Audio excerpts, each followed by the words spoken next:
pembelajaran bahasa Inggris ya, atau proses pengelolaan ya, manajemen dan lain sebagainya.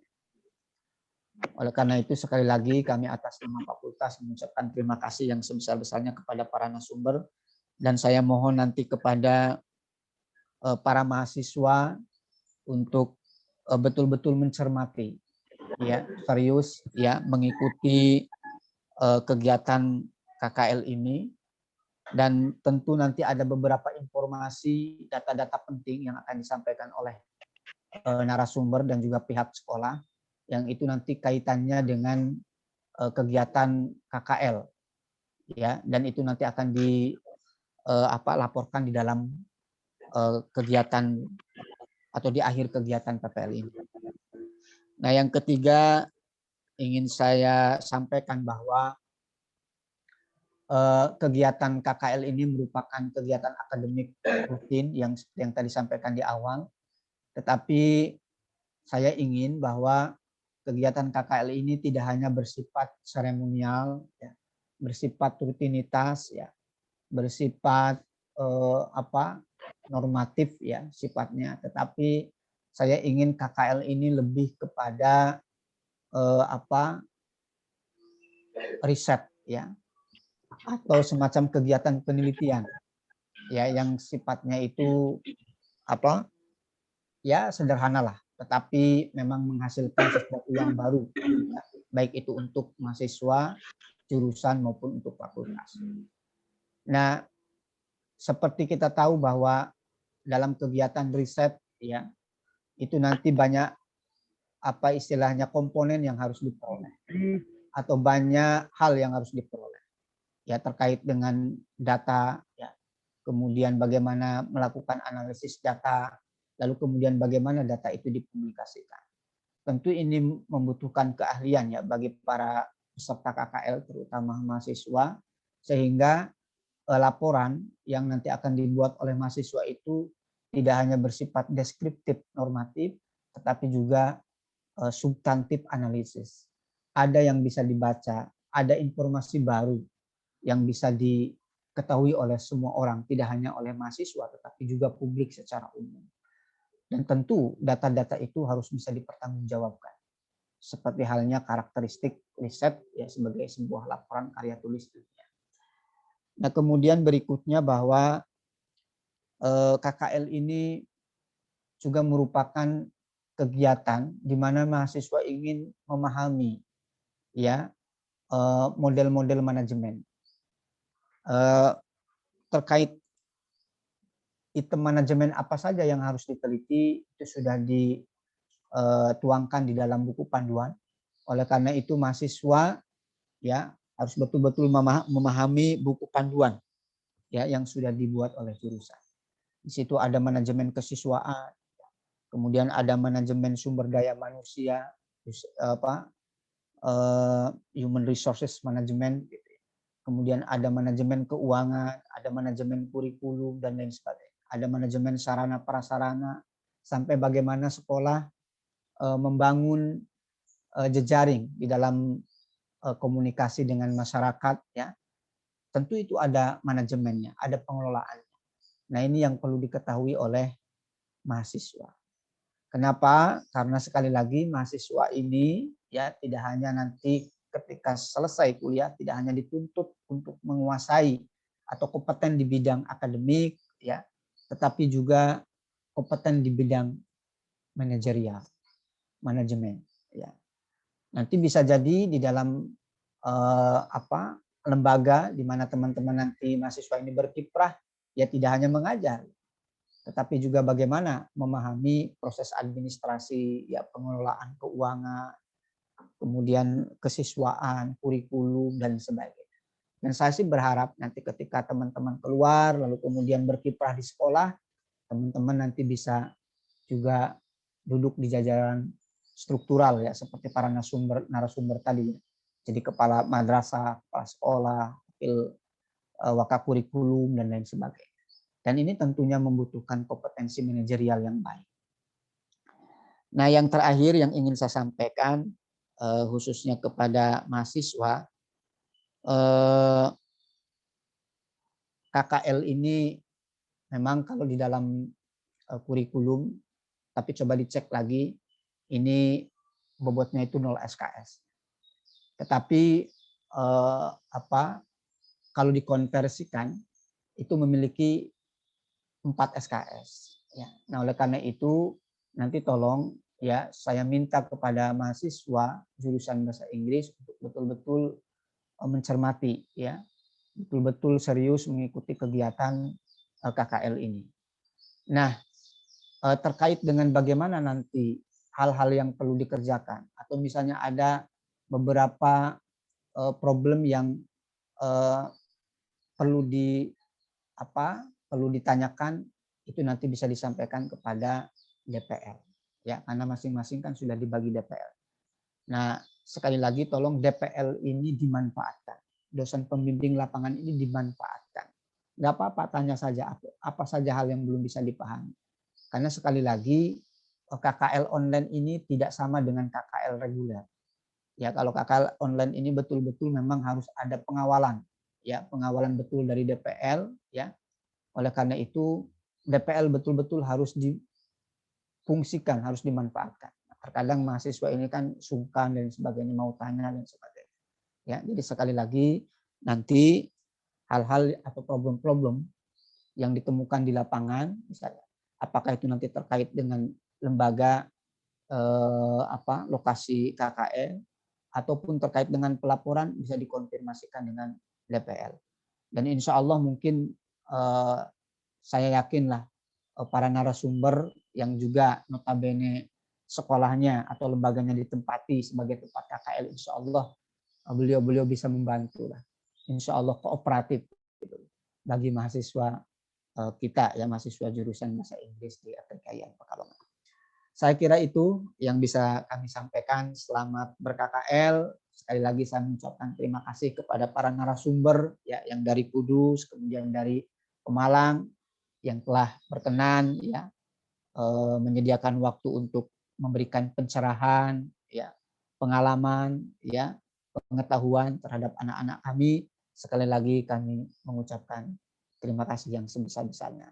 Atas nama fakultas juga tidak ada salahnya ya di awal memohon maaf bila nanti anak-anak kami di dalam kegiatan KKL ada hal-hal yang kurang pas atau kurang berkenan ya di sekolah Bapak Ibu yang ditempati lokasi KKL.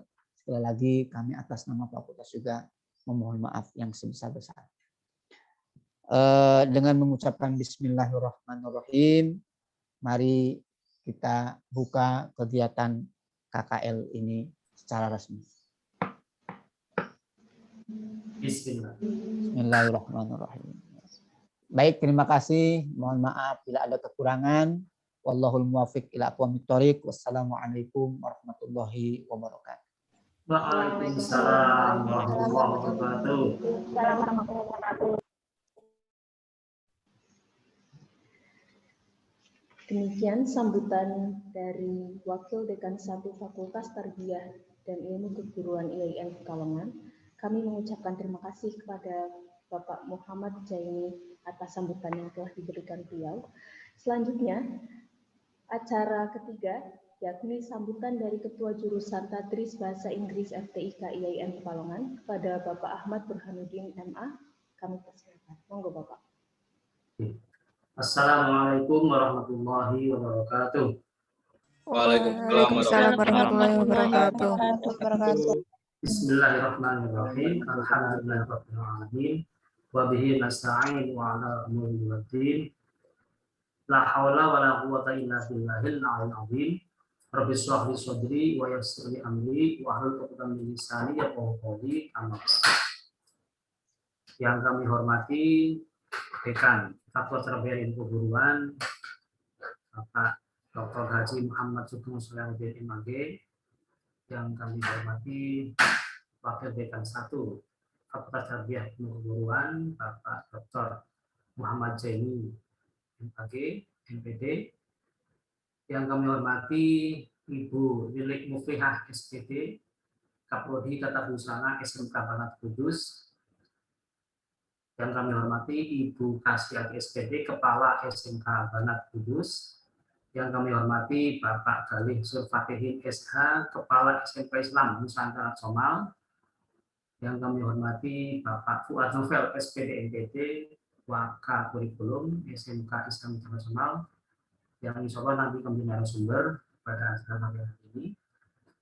Dan kami hormati juga Bapak Ibu dosen pembimbing lapangan, kurang lebih ada 14 dosen yang kami hormati, dan tentu tidak lupa adik-adik mahasiswa jurusan bahasa Inggris sejumlah kurang lebih 210 yang kami banggakan. Alhamdulillahirrahmanirrahim, pada pagi ini kita bisa bertemu secara virtual dalam kondisi insya Allah ya sehat walafiat, jasmani rohani, dan ya dalam satu tujuan yang sama, yaitu dalam rangka belajar, never ending learning ya, siapapun itu baik mahasiswa termasuk insya semua itu dalam niatan untuk belajar, untuk meningkatkan diri ya, karena masih di suasana bulan Syawal. Itu kita harus Syawal untuk meningkatkan diri kita, harus berupaya meningkatkan kualitas kita, dan inilah salah satu upaya kita sebagai sivitas akademika untuk selesai belajar.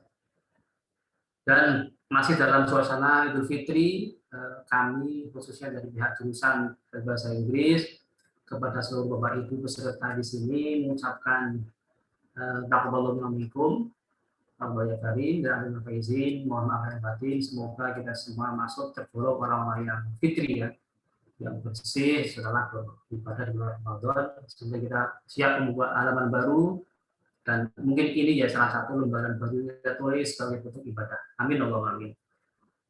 Dalam hal ini kami selaku ya pihak pengelola jurusan bahasa Inggris yang mungkin juga menjadi penanggung jawab acara HKL pada pagi ini, pertama kali mengucapkan terima kasih yang sebesar-besarnya kepada seluruh pihak yang telah berpartisipasi, khususnya kepada para narasumber yang sudah meluangkan waktu dan insya Allah nanti akan meluangkan berbagi ilmu, informasi untuk kita semua, khususnya untuk adik-adik mahasiswa. Jazakumullah khairan, semoga mendapatkan pahala dari Allah Subhanahu wa taala. Itu tidak lupa kepada para Bapak Ibu dosen di lapangan yang telah menerima ya permintaan pemohon kami untuk membimbing ya adik-adik kami dan nanti belajar tadi ya sudah saya bilang Bapak Adik 1, belajar pengelolaan sekolah, karena calon guru tidak hanya sekedar mengelola kelas ya, tapi lebih besar lagi mengelola institusi pendidikan. Semoga besok teman-teman di sini menjadi generasi penerus ya, para guru-guru yang sudah ada saya ini menjadi penerus, menjadi agen perubahan, membuat pendidikan Indonesia semakin baik. Ya, inilah satu upaya kita. Jadi ada kuliah di teori di kelas, ada praktek mengajar di PPL, ada nanti KKN di masyarakat, dan inilah yang satunya adalah untuk manajemen sekolah. Ini kalau semuanya berjalan maksimal, insya Allah teman-teman nanti lulus menjadi yang insan kamil ya, sempurna. Amin. Itulah harapan kami. Semoga teman-teman nanti serius ya. Tadi disampaikan oleh Pak Adik 1, ini bukan hanya sekedar soal administrasi yang untuk ikut, jangan ya. Nanti kita luruskan niat, kita belajar. Semoga nanti setelah selesai acara ini teman-teman menjadi lebih menguasai, lebih mengetahui hal-hal yang disampaikan oleh para narasumber. Kemudian akhir kami dari pihak jurusan khususnya memohon maaf yang sebesar-besarnya ya, jika kepada seluruh pihak, baik kepada narasumber SMK Banat Kudus maupun SMK Islam Nusantara Somal, apabila dari awal kami mungkin menghubungi, mungkin hari ini, mungkin kemudian sampai besok dan sebagainya, jika ada yang kurang berkenan mohon dimaafkan yang sebesar-besarnya. Semoga hari ini menjadi awal silaturahmi kita untuk nantinya bisa dilanjutkan terus ya, terus bergerak bersama menuju generasi yang lebih baik. Terakhir pesan ya, atau ya pesan tentunya kepada adik-adik, silakan ikuti dengan baik secara maksimal kegiatan KKL pada pagi hari ini, diikuti secara maksimal dari awal sampai akhir, dan nantinya akan menjadi laporan yang berisi, tidak sekedar formalitas, yang penting mengerjakan. Mungkin itu yang bisa kami sampaikan selaku pengelola jurusan bahasa Inggris. Terima kasih sekali lagi. Selamat belajar buat kita semua. Ya, selamat meningkatkan diri. Demikian yang kami sampaikan. Kalau maaf, Allahumma fiqhil thoriq. Wassalamualaikum warahmatullahi wabarakatuh. Waalaikumsalam warahmatullahi wabarakatuh. Waalaikumsalam warahmatullahi wabarakatuh. Demikian sambutan dari Ketua Jurusan Tadris Bahasa Inggris FTIK IAIN Pekalongan. Kami mengucapkan terima kasih kepada Bapak Ahmad Burhanuddin. Selanjutnya, acara ketiga yaitu acara inti, pemaparan materi KKL online Tadris Bahasa Inggris FTIK IAIN Pekalongan. Sebelum kita menginjak ke acara inti, izinkan saya memperkenalkan moderator yang akan memandu acara inti KKL online TEPIK hari ini. Moderator untuk KKL Online TEPIK 2021 hari ini adalah Ibu Rayinda Eva Rahmah, MPD. Inti acara kami serahkan kepada beliau, kepada Ibu Rayinda, kami persilakan. Ya, bismillahirrahmanirrahim. Terima kasih Bu Nadia. Assalamualaikum warahmatullahi wabarakatuh. Waalaikumsalam warahmatullahi wabarakatuh. Mohon izin suara terdengar jelas nggih, Bapak Ibu dan teman-teman mahasiswa? Alhamdulillah jelas. Saya ucapkan selamat pagi atas kehadiran Bapak Ibu dan teman-teman mahasiswa dalam acara KKL daring online TBIK IAIN Pekalongan. Sebelumnya saya ucapkan terima kasih juga kepada teman-teman mahasiswa yang sudah hadir. Kemudian saya juga spesial ucapkan kepada dari Bapak Ibu jurusan TBIK IAIN Pekalongan yang sudah memberikan kesempatan kepada saya menjadi moderator pada hari ini. Sebelumnya saya berikan cakupan materi KKL terlebih dahulu sebelum kita memasuki acara inti. Pertama adalah profil dan visi misi yang akan dipaparkan oleh Bapak Ibu dari SMK NU Banat Kudus dan SMK Islam Nusantara Comal. Yang kedua adalah perencanaan, pelaksanaan dan evaluasi program pembelajaran serta kurikulum. Yang ketiga ada manajemen teknik dan kesiswaan. Yang keempat manajemen keuangan dan pembiayaan Sarpras. Yang kelima manajemen hubungan lembaga pendidikan dengan masyarakat. Berikut hal-hal tersebut yang akan Bapak Ibu dari SMK NU Banat Kudus dan SMK Islam Nusantara Comal akan disampaikan pada hari ini. Selanjutnya saya mau coba bersapa dengan Bapak Fuad Novel SPD MPD dari SMK Islam Nusantara Comal. Bapak Fuad sudah hadir? Kira-kira bisa di on-kan speakernya Bapak Fuad Novel. Halo, sudah. Ya, Assalamualaikum warahmatullahi wabarakatuh. Selamat hadir Bapak. Selamat hadir Bapak Fuad Novel. Kemudian yang kedua ada Ibu Lili Muflihah SPD dari SMK NU Banat Kudus. Sudah hadir nggak Ibu? Nggih? Sudah hadir nggih? Oh ya, nggih. Sebelumnya saya berikan sesi untuk pemaparan materi yang akan pertama disampaikan oleh Ibu Lilik Muflihah SPD. Ya, benar. Atau Lilik. Oh, nggih, ngapunten. Sesi pertama akan disampaikan oleh Bapak Fuad Novel SPD MPD. Monggo Bapak Fuad Novel SPD MPD bisa dipaparkan mengenai materi yang Bapak Fuad Novel sudah persiapkan. Monggo Bapak Fuad Novel.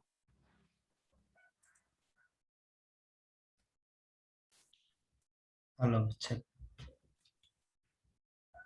Nah, sudah kedengaran suara saya, Bu ya? Jelas Pak. Oh iya, alhamdulillah. Assalamualaikum warahmatullahi wabarakatuh.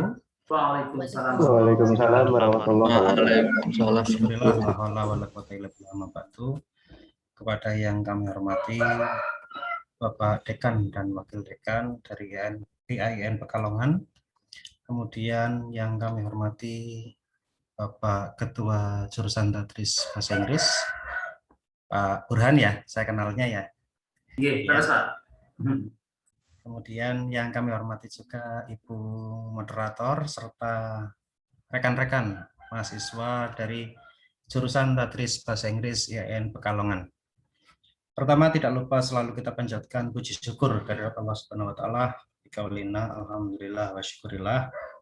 Kita semua masih diberikan nikmat sehat, nikmat sempat sehingga kita dapat menghadiri acara KKL online ini. Mudah-mudahan nanti sampai akhir acara tidak ada halangan yang berarti. Yang kedua, salawat serta salam selalu kita aturkan kepada junjungan kita Nabi Agung Muhammad SAW. Mudah-mudahan kita semua mendapatkan sahabatnya kelak. Amin. Bapak, Ibu, dan rekan-rekan mahasiswa yang saya hormati, perkenankan saya mengenalkan diri dulu. Nama saya Fuad Novel. Saya selaku Wakakurikulum dari SMK Islam Nusantara Somal. Alhamdulillah, Pak Galis selaku kepala sekolah kami menunjuk saya untuk menjadi narasumber untuk KKL di pagi hari ini. Mohon maaf sebelumnya karena tadi sempat tertinggal, ada tamu dan lain-lain. Jadi ini juga tadi sempat live, kemudian on lagi. Kemudian yang berikutnya, untuk pemaparan kemarin saya sudah diberikan waktu oleh Pak Burhan, ada materi ini, itu, dan lain-lain. Tapi sebelumnya mohon maaf apabila nanti dalam pemaparan materi ada kekurangan. Jadi itu semua karena kekurangan saya. Kemudian Bapak Ibu, kita lanjutkan.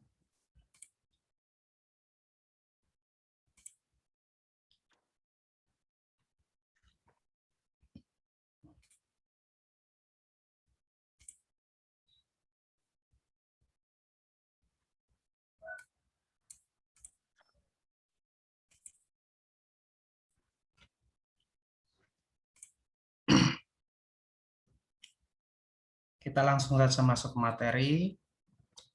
Yang pertama mengenai profil, ini juga saya baru menyiapkan tadi malam, jadi ala kadarnya ya.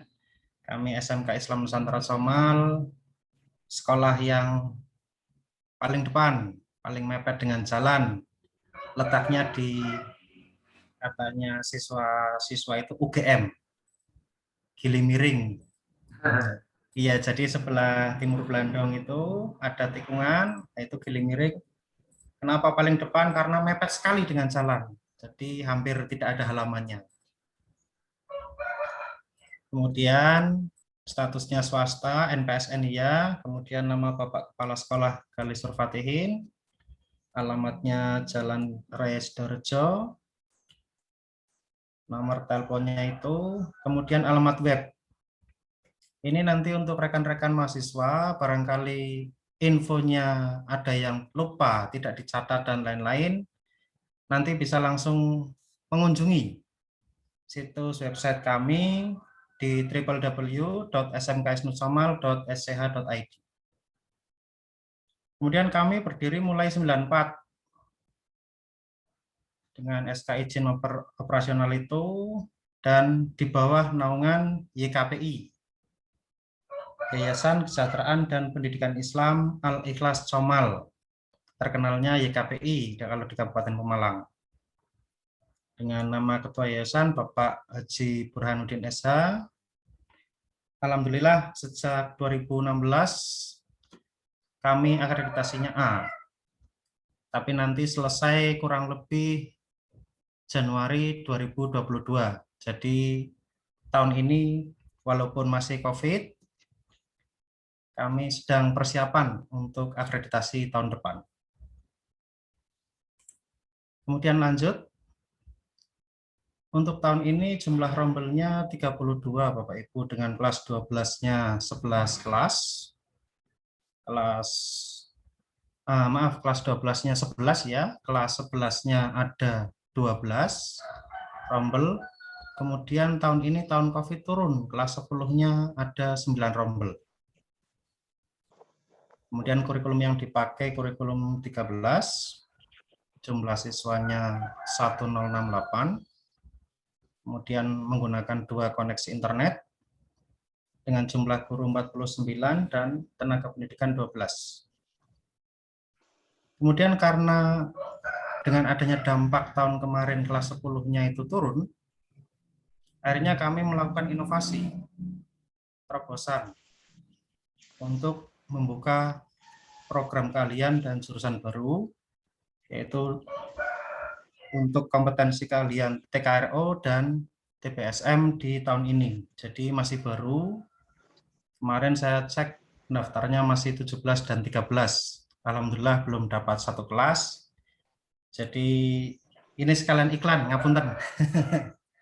Iya, sekalian iklan. Barangkali rekan-rekan mahasiswa juga mau sekalian mempromosikan sekolah kami minta bantuannya. Jadi kami punya jurusan baru TKRO dan TPSM. Kemudian kita lanjutkan. Oh, maaf, visinya kok hilang ya? Kemana ini ya? Bisa ini aja Pak, disampaikan aja Pak visinya. Oh iya. Okay. Kalau masih hafal, Pak. Nggak apa-apa. Untuk visinya berarti membuat SMK cerdas, terampil, kemudian dan bertakwa. Untuk misinya yang pertama, melaksanakan KPM secara optimal, kemudian mengembangkan etos kerja yang produktif dan efisien. Kemudian yang ketiga, menumbuh kembangkan kehidupan Islami yang berdasarkan ajaran Ahlussunnah wal Jamaah. Yang keempat, mengembangkan kemitraan dengan Dudi, atau sekarang namanya adalah Dudika, dunia usaha, dunia industri, dan dunia kerja, serta instansi lain secara sinergis. Kemudian yang berikutnya adalah modernisasi sarana prasarana sekolah. Ini juga masih kurang, makanya masih tampil di tahun ini. Kemudian yang keenam, meningkatkan profesionalisme dan kerjasama yang baik antar pendidik dan tenaga kependidikan. Yang ketujuh, meningkatkan sistem informasi dan pelayanan. Kemudian yang kedelapan, sistem penilaian berbasis IT. Ini kenapa masih muncul antara nomor 5 sampai 8? Karena tahun kemarin pun belum tercapai pada awal COVID. Kami masih menyiapkan penilaian-penilaian berbasis IT, kemudian sistem informasi manajemen juga berbasis IT baru disiapkan mulai tahun kemarin, jadi tahun ini masih tetap berjalan. Jadi untuk kemungkinan tahun pelajaran 21-22 ini, misi kami kurang lebih hampir sama. Kita lanjutkan. Kemudian untuk perencanaan, pelaksanaan, dan evaluasi program pembelajaran, saya selaku Wakakurikulum di SMK Islam Nusantara Somal, sebelum awal tahun pelajaran biasa sudah untuk menyiapkan dokumen KTSP. Biasanya kami mulai sejak awal Maret. Biasanya dimulai awal Maret untuk persiapan menyusun dokumen 1, 2, dan 3. Apa itu? Dokumen 1 yaitu pokoknya, buku induknya, rohnya sekolahan, yaitu dokumen kurikulum. Kemudian dokumen 2 yaitu silabus, biasanya dilakukan oleh Bapak Ibu guru untuk melakukan pengembangan silabus. Kemudian yang dokumen ketiga yaitu RPP, rencana pelaksanaan pembelajaran, juga dilaksanakan oleh Bapak Ibu guru sebelum. Jadi momen-momen ini di bulan April biasanya sudah selesai semua. Kurikulum tingkat satuan pendidikan yang dimaksud adalah adopsi dari kurikulum 13 dengan muatan baik nasional, kewilayahan maupun muatan lokal, itu semuanya kita sesuaikan, kita sinkronkan terlebih dahulu dengan Dudika. Jadi sebelum kita menyusun ini, kita menyusun draft, kita laksanakan proses penyusunan, kita menyusun draft dulu, KTSP-nya, kemudian kita memanggil narasumber, antara lain seperti Bapak Pengawas SMK, kemudian komite sekolah, kemudian masing-masing perwakilan dari Dudika, dan adapun BK atau konselor, serta seluruh Bapak Ibu guru.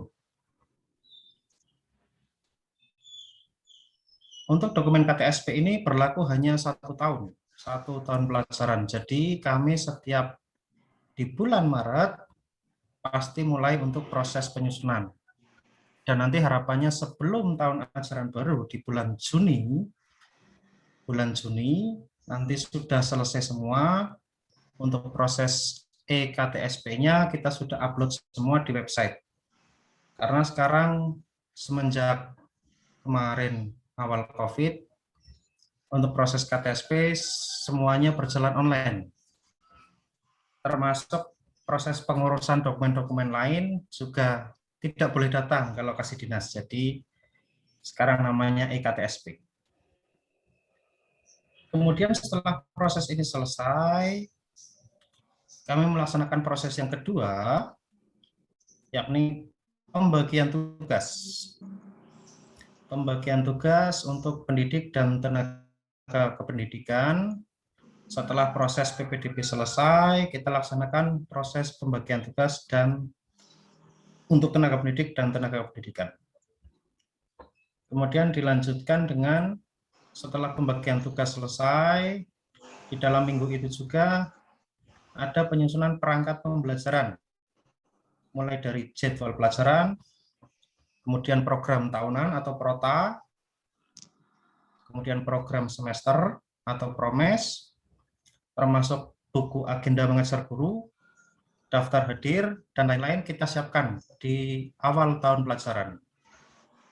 Makanya biasa untuk sekolah kami swasta, biasanya dalam 1 minggu pertama itu ada yang namanya masa orientasi peserta didik baru, karena setelah pembagian tugas biasanya ada masa-masa itu, dan untuk Bapak Ibu guru menyiapkan administrasinya di 1 minggu itu, supaya nanti minggu depannya bisa melaksanakan proses pembelajaran dengan baik.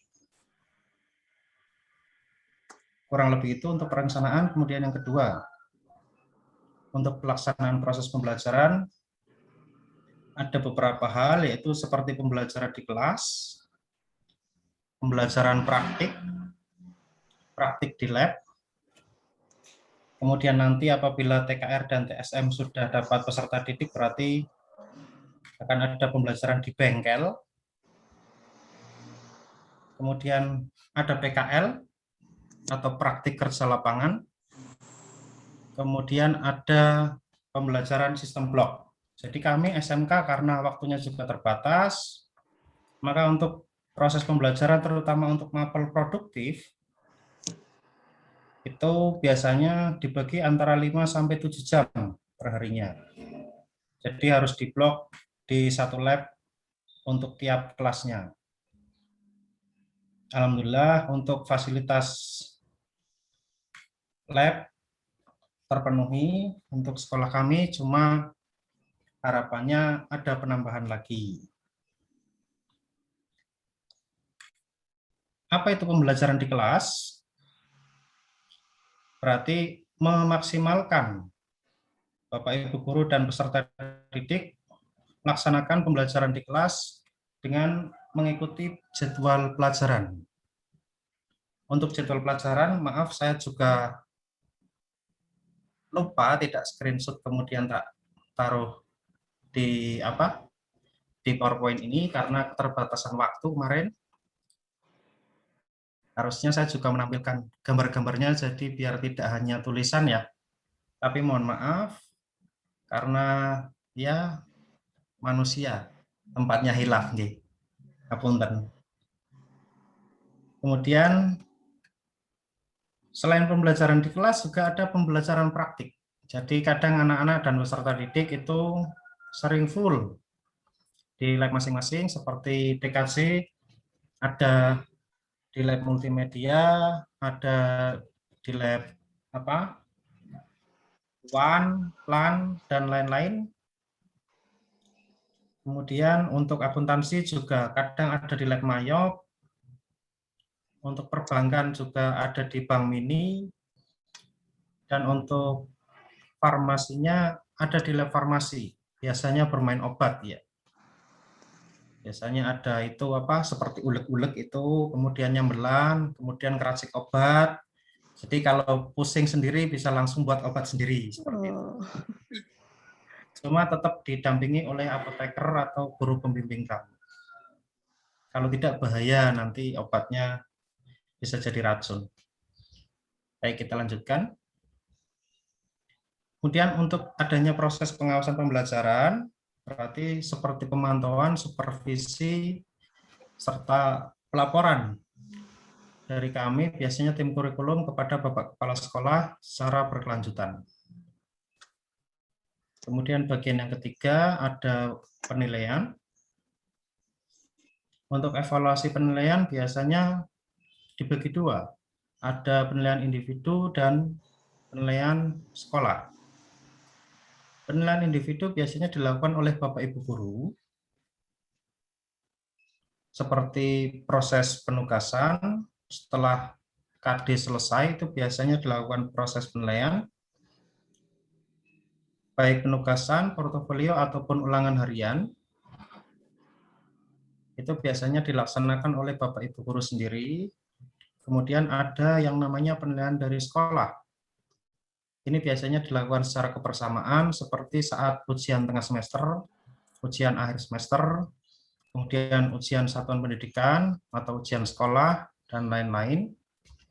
Ini biasanya dilaksanakan secara kebersamaan. Untuk domain ranah penilaian, sesuai dengan kurikulum 13, sekarang mencakup 3 aspek, yaitu yang pertama adalah aspek sikap, kemudian yang kedua adalah pengetahuan, dan yang ketiga adalah keterampilan.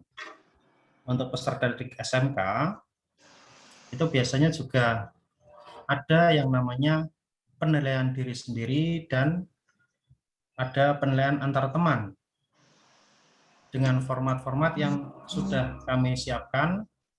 Cuma kami juga lupa, tidak saya screenshot, kemudian saya taruh di PowerPoint, mohon maaf. Karena ngapunten, kelalenan kula. Oke, kita lanjutkan. Oh, sudah ya. Untuk manajemen kurikulum sudah. Kemudian kita lanjutkan manajemen SDM ya.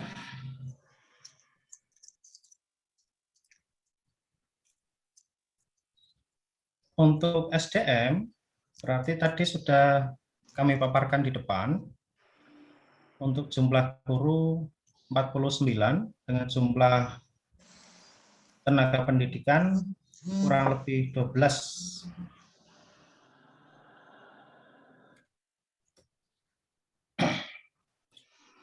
Semenjak 2015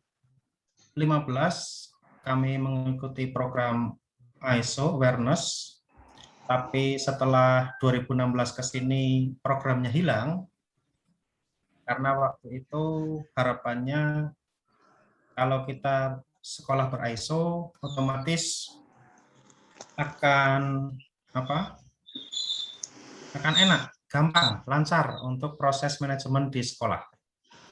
Tapi kenyataannya waktu itu terkendala karena ternyata biaya untuk proses ISO itu agak mahal. Tapi kami tetap menerapkan untuk sistem manajemen di sekolah kami tetap berbasis seperti halo. Pak, bisa dilanjutkan, Pak? Oh ya, suaranya jelas Bu ya? Jelas, Pak, ya. jelas. Maaf, kami lanjutkan.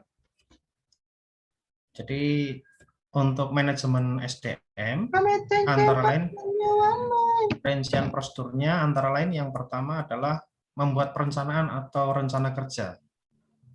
Jadi kami biasanya Teman-teman mahasiswa mungkin bisa unmute ya. Ya, monggo Pak, ngapunten Pak, dilanjutkan. C.